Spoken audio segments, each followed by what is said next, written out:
Furniture has always served more than a practical function. It reflects the cultural values, technological capabilities, and artistic ideals of its time. Two iconic seating designs, the Barcelona chair with its ottoman and the green stools of the nobles' room of the Palace of Versailles. Though separated by centuries and design philosophies, each embody the aspirations of their respective societies. One looks to the future through the lens of modernism, while the other enshrines tradition and royal grandeur. The Barcelona chair, designed in 1929 by Ludwig Mies van der Rohe in collaboration with Lili Reich, was created for the German pavilion at the International Exposition in Barcelona. Far from being a piece of mass market furniture, the chair was intended to seat Spanish royalty during the exhibition. An irony considering its stripped down, minimalist aesthetics. Its form is directly inspired by the ancient Roman curule chair, a folding seat reserved for magistrates and dignitaries. Mies adapted the classical X-shaped support into a stainless steel frame polished to a mirror-like finish. The seat and backrest feature generously padded cushions, hand-stitched and upholstered in luxurious leather. The design's clean geometry and precision-engineered components exemplify Bauhaus principles: function, clarity, and material honesty. The Barcelona ottoman, or footrest, was designed alongside the chair, mirroring its iconic frame and cushion design.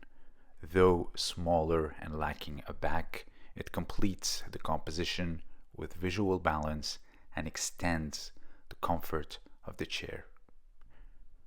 The ottoman is not merely an accessory, it's a deliberate part of the ensemble, reinforcing the chair's ceremonial feel. In stark contrast, the green stools in the nobles' room at the Palace of Versailles represent the height of 18th century French decorative arts.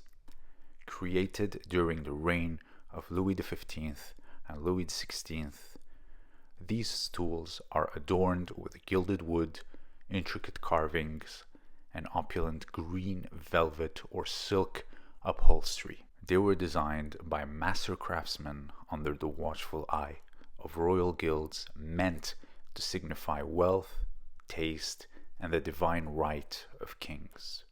The stools served not only as seating, but as indicators of rank and proximity to power.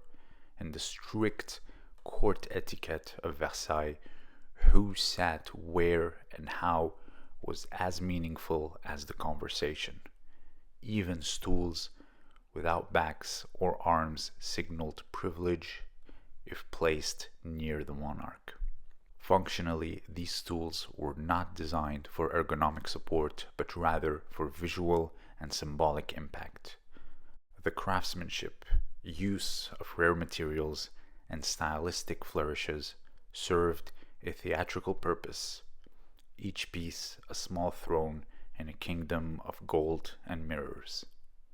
Despite their vastly different aesthetics, both the Barcelona chair and the Versailles stool carry royal connotations.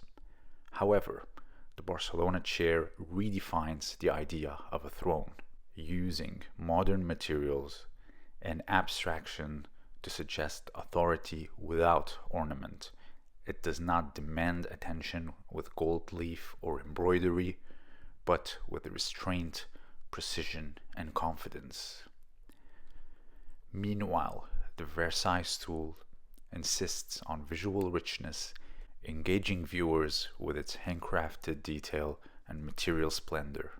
It represents a pre-industrial world where luxury was equated with ornamentation and labor-intensive production. The Barcelona ottoman, paired with the chair, represents the modernist ideal of harmony and functional comfort. It visually and physically complements the chair without overshadowing it. In contrast, the Versailles stool is a singular statement, a piece of a choreographed interior environment where every element had to dazzle. The Barcelona chair and ottoman reflect a time when design turned toward clarity, innovation, and democratic accessibility, even when originally made for royalty. The green stools of Versailles reflect an age of absolute monarchy where furniture served not only the body but the spectacle of court life. Ultimately, both seating designs transcends their practical roles. Each becomes a lens through which we can understand the two very different societies, one ruled by gilded tradition and the other propelled by industrial vision. Both are timeless in their own right, emblems of power shaped by aesthetics of their age.